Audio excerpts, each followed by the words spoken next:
साथ गलत हुआ है, चाहे वो फिजिकल हैरेसमेंट हो या चाहे वो मेंटली हैरेसमेंट हो, चाहे वो फिजिकल टॉर्चर हो, मेंटली टॉर्चर हो, इमोशनली टॉर्चर हो,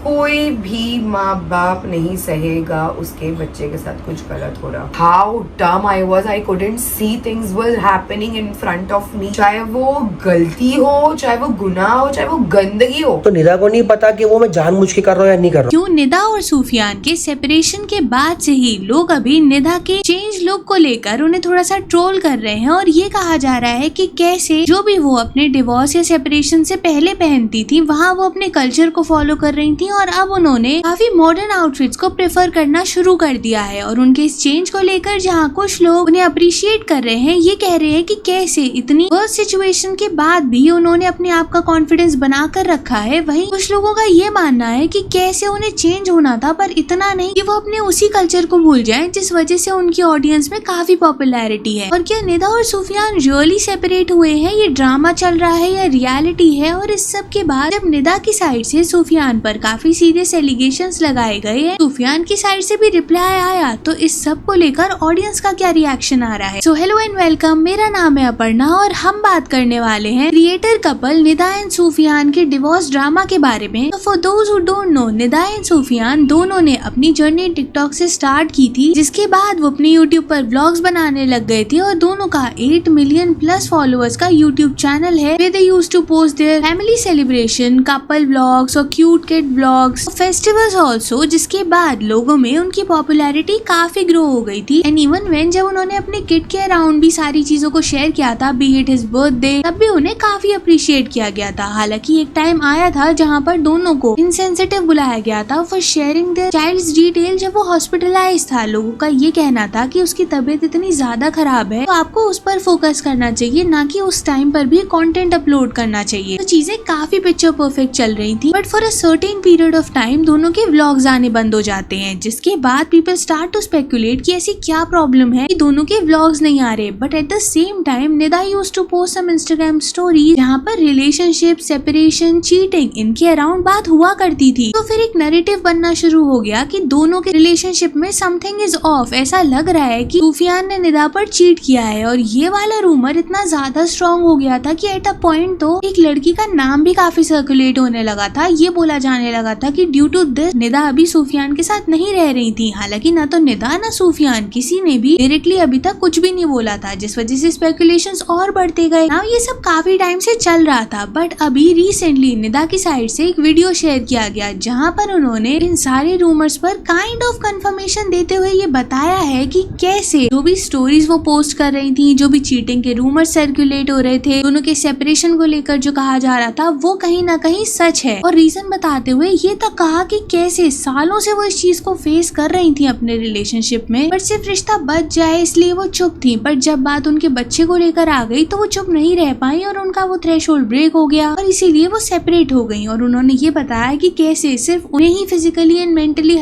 नहीं किया गया, बल्कि उनके बच्चे को लेकर भी काफी सारी चीजें बोली गई, जिस वजह से वो इतना ज्यादा ट्रिगर हो गई। तो उन्होंने अपनी वीडियो में जो चीजें बताई हैं उसमें सबसे पहली बात तो ये है कि कैसे उनके बेटे को शेम किया जाता था, उसने काफी फिजिकल और मेंटल ट्रॉमा झेला है। ना उसी उन्होंने कुछ भी डायरेक्ट स्टेटमेंट्स नहीं दिए इसके regarding, but a lot of people जो इनके व्लॉग्स को रेगुलरली कंज्यूम करते थे उन्होंने एक चीज को पॉइंट आउट करते हुए ये बताया है दैट उनके बेटे के स्किन कलर, उसके अपीयरेंस, उसके लुक्स को लेकर ये लोग ऑन कैमरा ही मजाक बनाया करते थे। जिसके बाद लोगों ने ये कनेक्ट कर लिया दोनों बातों को कि जब ये चीज ऑन कैमरा इतनी हुई है तो क्या पता ऑफ कैमरा काफी एक्सट्रीम चली गई हो। And if all this is to be believe, तो ये काफी ज्यादा कंसर्निंग चीज है, क्योंकि जस्ट इमेजिन वो तो एक छोटा सा बच्चा है यार अभी, और अपने ही घर से ऐसा ट्रीटमेंट आना बहुत हार्ट ब्रेकिंग है। उसे तो अभी समझ भी नहीं आ रहा होगा कि उसके साथ क्या हो रहा है, बट ऑफ कोर्स अगर मदर ये चीज होते हुए देख रही है तो वो नहीं चुप रह पाएगी। नाउ इसके बाद निदा ने ये बताया कि सेपरेशन म्यूचुअल है, ऐसा नहीं है कि दोनों की मर्जी के बिना ये चीज हुई है। एंड लेटर ऑन एक और शॉकिंग बात जो उन्होंने रिवील की वो ये थी कि कैसे उनको बैड लाइट में दिखाया जाता था, उनके अराउंड फॉल्स नैरेटिव्स को बिल्ड किया जाता था और ये सारे मैनिपुलेशंस उनका खुद का हस्बैंड करता था। नाउ इसके बाद एक और चीज जो ऑडियंस पॉइंट आउट कर रही है वो ये है कि जब निदा प्रेग्नेंट थी तो सूफियान काफी इनडायरेक्ट जोक्स उन पर पास किया करता था। एज इन लोगों का तो ये तक कहना है कि उन्हें फैट शेम तक किया गया। नाउ आप खुद सोच के देखो कि सिचुएशन और चीजें कितनी मेस्ड अप है। मतलब आप अपने बच्चे को शेम कर रहे हो और उससे पहले ही आप अपनी वाइफ को शेम कर रहे हो विद अ चाइल्ड, और ऐसे टाइम पर जब उसे अपने हस्बैंड की सबसे ज्यादा सपोर्ट की जरूरत होती है तब आप उसको उसी टाइम पर इमोशनली ऐसे टॉर्चर ही कर रहे हो। नाउ फर्दर निदा ने ये भी रिवील किया कि चीटिंग के एलिगेशन सच हैं, उन्हें हर्ट किया गया है और ये भी बताया कि उनको फिजिकली भी हर्ट किया गया है। और वो ये बताती हैं कि ये अभी नहीं काफी टाइम से हो रहा है, बट वो चुप थी, उन्होंने सब कुछ झेला just because of her son, but जब उसी को लेके चीजें ऐसी होने लगी तो उनसे नहीं फिर सहा गया। नाउ निदा ने ये जो भी वीडियो शेयर किया है ना, इसे उन्होंने अपने उस चैनल पर नहीं किया जहाँ वो सूफियान के साथ व्लॉग्स बनाती थी। इसके बाद of course audience started to speculate कि हो सकता है कि सूफियान के पास उस चैनल का एक्सेस हो एंड अभी निदा के पास ऑफ कोर्स सेपरेशन के बाद कोई अर्निंग सोर्स तो है नहीं, तो उन्होंने अपना दूसरा चैनल जिस पर वो पहले वीडियो शेयर करती थी कुछ, उसी पे अभी काम करना स्क्रैच से शुरू कर दिया है। और अगर आप ये सिचुएशन देखो so it's quite similar to the situation of another popular YouTuber जो कि सेपरेट हो चुके हैं, that is Paras and Sneha. उनके सेम सिचुएशन हुई थी जहाँ पर नेहा ने ये क्लेम किया था कि उनका जो 2 मिलियन प्लस सब्सक्राइबर्स का चैनल था उनके देन हस्बैंड ने डिलीट कर दिया था क्योंकि एक्सेस उनके पास था। And in case of Nida and Sufiyan also वो चैनल सिर्फ सूफियान ने नहीं बनाया, ऑफ कोर्स इक्वल कंट्रीब्यूशन वहाँ पर निदा का भी था, बट उनको क्रैश से शुरू करना पड़ा। नाउ इस सब के बाद ना निदा की साइड से अपने इंस्टाग्राम पर कुछ फोटोज को शेयर किया गया जिसको देखकर सेक्शन ऑफ लोगों का ये मानना है कि ठीक है आपको ड्रेसिंग सेंस चेंज करना था अपना, लेकिन जिस वजह से आप पॉपुलर थे अपने ऑडियंस के बीच में आपने उसे मेंटेन नहीं किया, आप ज्यादा ही मॉडर्न आउटफिट्स को प्रेफर करने लगे। उन्होंने अपनी लाइफ में इतना कुछ झेल लिया है, सेपरेशन के बाद वो अपनी लाइफ में चेंज चाहती हैं, एक कॉन्फिडेंस का सोर्स चाहती हैं, तो कहीं ना कहीं वो अपने अपीयरेंस अपने लुक को चेंज कर रही हैं ताकि उन्हें भी लाइफ में कुछ नई वाइब मिले, थोड़ा सा नया मोटिवेशन वो चाहती हैं, इसीलिए वो ऐसा कर रही हैं। And it's a simple girl math, जब भी उनके साथ कुछ गलत होता है या उन्हें कोई चीज भूलनी होती है, आगे बढ़ना होता है, तो या तो वो अपने हेयर्स को कट कर लेती हैं या फिर अपने लुक को चेंज कर लेती हैं। उन्हें ऐसा लगता है कि अभी लाइफ में उन्हें कुछ तो नया मोटिवेशन मिल गया है और वो आगे बढ़ सकती हैं। सी अगर आप निदा का पर्सपेक्टिव कम्प्लीटली सच मानो जो उन्होंने अपने वीडियोस में बताया है, तो खुद सोचो ऐसी सिचुएशन से निकलने के बाद हील करना बहुत मुश्किल होता है, लोगों को साल लग जाते हैं। एंड इस सब में अभी तो उनके पास एक बेबी भी है जिसको टेक केयर करना है, तो उनके लिए तो और ज्यादा मुश्किल होगा एक न्यू लाइफ को स्टार्ट करना, चीजों को नॉर्मल करना। अब ऐसा नहीं है कि निदा के ये सारे वीडियो में एलिगेशंस लगाने के बाद सूफियान की साइड से कोई रिएक्शन नहीं आया, एज उन्होंने भी अपने इंस्टाग्राम पर स्टोरीज के थ्रू शेयर करते हुए ये बताया है और कहा है कि उनकी साइड ऑफ स्टोरी के हिसाब से वो भी सही है, क्योंकि चीटर को हमेशा दूसरे लोग चीटर ही लगते हैं। And even Sufiyan also said कि वो भी बहुत सारी चीजें बोल सकते हैं जिनके बाद सोशल मीडिया कैसे रिएक्ट करेगा, चीजें कितनी गंदी हो जाएंगी उन्हें पता है, इसीलिए वो चुप है अभी। एंड इवन ही मेंशन कि उनके बच्चे के लिए वो अभी शांत है, लेकिन अगर चीजें ऐसे ही बढ़ती गई तो उन्हें उस वे से रिएक्ट करना ही पड़ेगा। बट वही निदा ने अपने वीडियो में ये कहा था कि अगर सामने से कोई भी एलिगेशन उन पर लगाए गए तो वो भी चुप नहीं रहने वाली है, उनके पास एक हार्ड डिस्क है फुल ऑफ प्रूफ्स। एंड जब यही सेम चीज सूफियान से जाकर उनके एक फॉलोअर ने पूछी तो उन्होंने ये कहा कि जिसके पास प्रूफ्स होते हैं वो कोर्ट जाता है, सोशल मीडिया पर आकर टाइम पास नहीं करता। तो एज यूजुअल दोनों एक दूसरे को ब्लेम कर रहे हैं और ऐसी सिचुएशंस में मोस्टली ऐसा दिखता ही है, तो किसी एक को भी सही बताना बहुत मुश्किल है। बाकी तो अब आप बताना कमेंट्स में कि इस पूरी सिचुएशन पर आपका क्या ओपिनियन है, और अगर वीडियो यहाँ तक देख रहे हो तो चैनल को सब्सक्राइब करके नोटिफिकेशन जरूर ऑन कर लेना। And thanks for watching.